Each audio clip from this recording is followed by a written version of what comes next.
des copains à Saint-Louis, des copains à Nouakchott, des copains à Mandjou. C'est mon auto bu baax. On va refaire ça.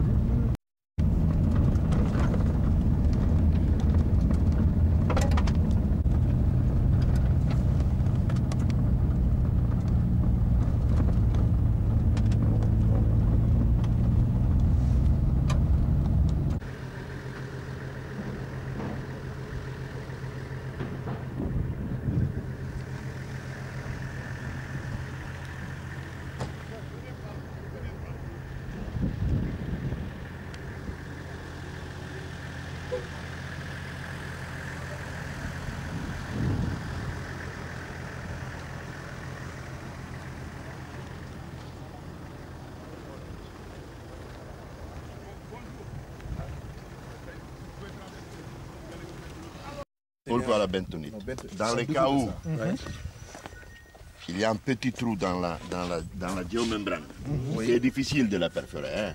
Mais dans les cas où l'eau il descend sur la bentonite il gonfle, il devient imperméable. Ah ouais. Pourquoi la bentonite c'est de l'argile. C'est de l'argile qui gonfle et gonfle. Quand il gonfle, l'eau il ne passe plus. Alors s'il ne passe plus l'eau, même le lexivian, il ne descend plus. Le système c'est seulement pour protéger le terrain. Le lexivian il ne va pas entamer le sol et le sol la nappe. Ici tous les... Mais nous, maintenant on va imperméabiliser 30 000 mètres carrés divisé par 3 pour 3 petits casiers. Par 1 hectare. C'est ce qui a été arrêté, c'est de progresser par 1 hectare pour éviter qu'il y ait une forte production de lexivian. Combien d'années vous pensez vous pouvez utiliser tout le système ici avant c'est plein? Seulement sur 7 casiers, 2 années et demie, 3 ans. Et après, vous devez faire une expansion. Maintenant que nous on travaille ici, on creuse notre casier avec la latérite qui nous va creuser à l'autre casier. On fait les couches intermédiaires ici. La couche finale, c'est une couche de 2 mètres de latérite. Avec une végétation. Pour éviter les effets de la pluie. Exactement. Et à ce moment, on a préparé une autre casier, 50 000 mètres carrés, avec les 2 casiers, qui sont les 5 ans de travail. 5 Après, ans. On se voit. on se voit. Pourquoi on protège le sol? Ça va? Parce que normalement, avant de mettre les déchets, il y a 2 choses qui sont importantes, ce qu'on appelle la protection du sol et la protection du déchet. Pour que le déchet ne rentre pas en contact avec le sol. Donc c'est que le drain il peut casser l'arc du pied, hein, sous le manque. Donc vous pensez que ça, simple, pas double comme ça, simple, il vient utiliser pour la construction de routes. Voilà. Donc pour impedir que les drains ils marchent dans les terrains. Non? Donc il est très sûr. Ils sont 1000 grammes pour mètre carré et nous l'avons ici. Parce que nous avons les drains là, nous l'avons mis double. Mais ici, de l'autre part, il serait double. Nous avons maintenant un problème. Dans ce pays ici, dans le Sénégal, qui est merveilleux, il a la pluie dans certaines saisons. Et dans la saison dans laquelle nous sommes, non, le vent.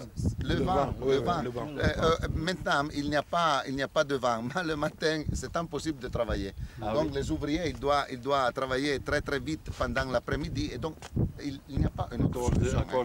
Il n'y a pas une autre solution. Non, pas plus cher. Il monte plus temps.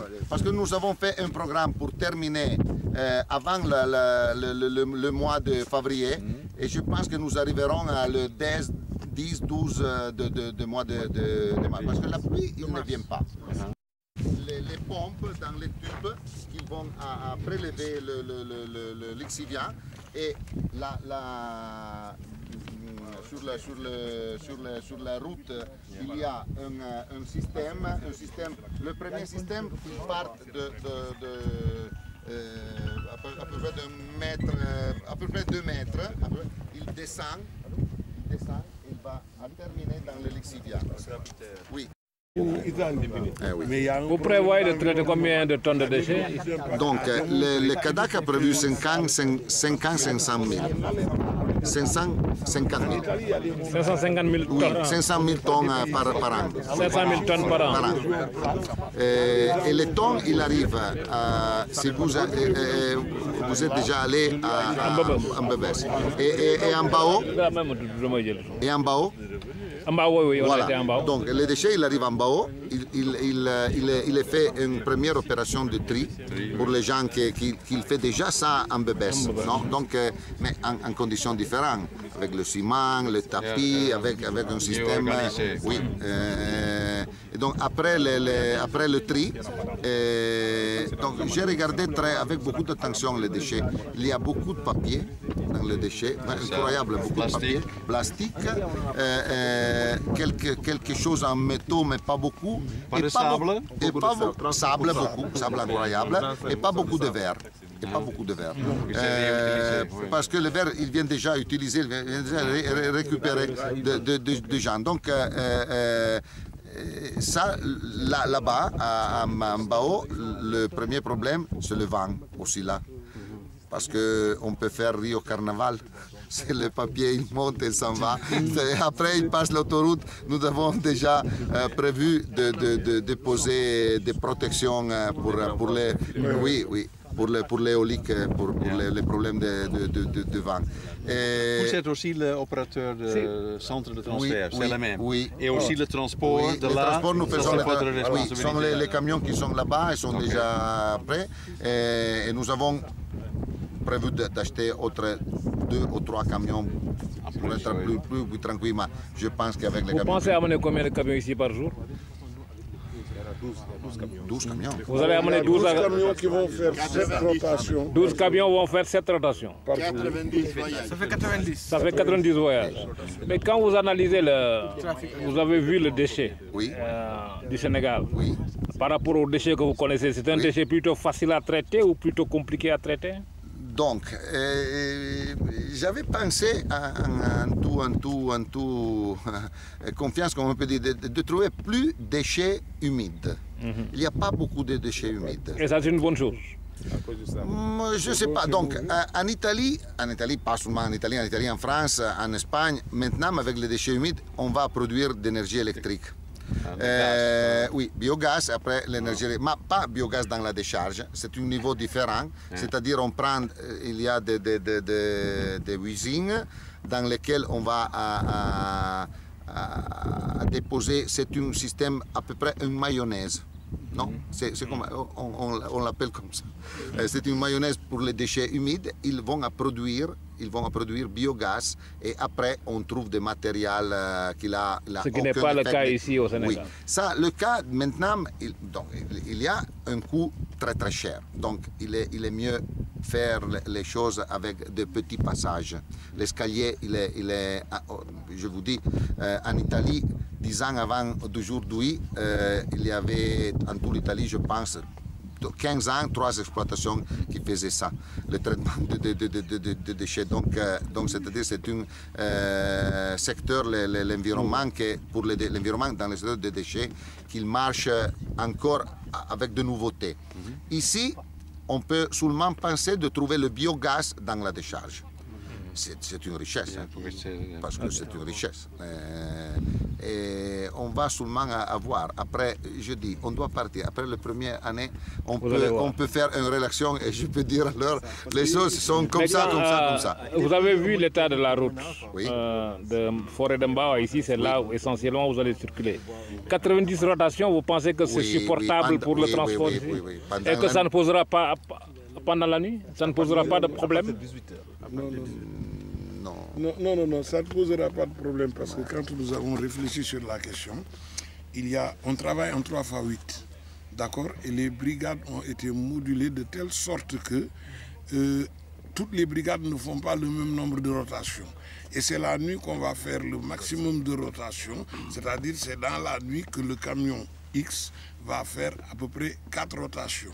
Il y a des périodes de pointe où on aura à faire 2 ou 3 rotations entre 8 heures peut-être et 14 heures. Et on a même prévu dans le pire des cas une brigade qui ne ferait qu'une seule rotation. Ça peut arriver, mais tout cela, quand on a mis dans l'enveloppe, on est dans 7 rotations qui sont parfaitement possibles. Ça veut dire toute la majorité des transports pendant la nuit. Voilà. Quand il n'y a pas beaucoup de circulation. Oui, aussi on doit dire... beaucoup de poids lourds. Il y en a?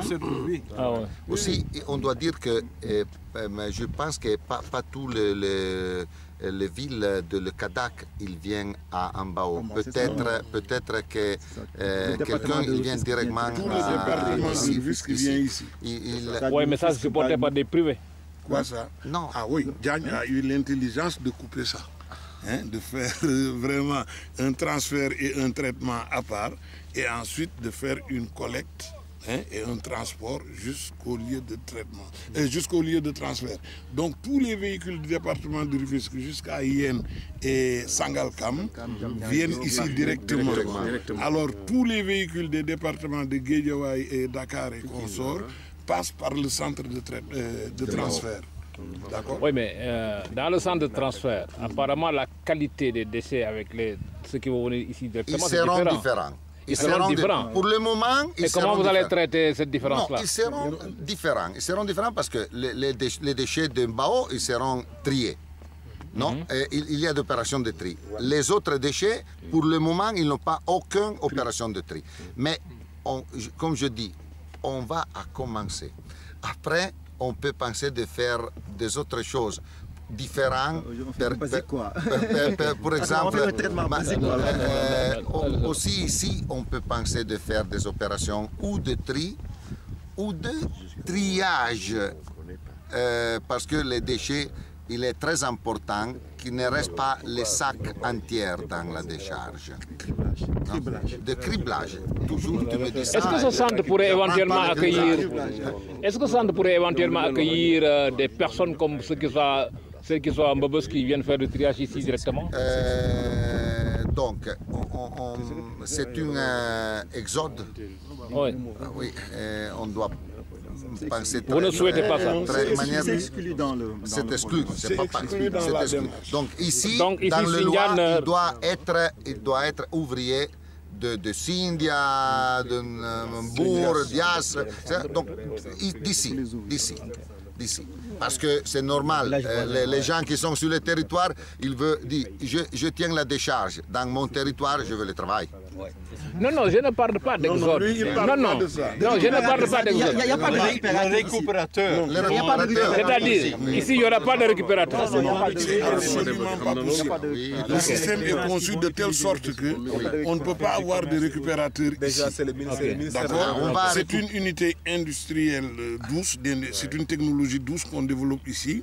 Et donc, dans ce cadre-là, il n'y a pas d'activité de récupération. Il y a des corps de métier qui sont développés et puis c'est terminé. Alors, la récupération, ça entre dans le PGS, dans le plan de gestion environnementale et sociale. Parce pourquoi on n'a pas fermé Mbobos depuis Mathusalem? C'est parce que depuis Mathusalem, on n'a jamais réglé la question du devenir des récupérateurs.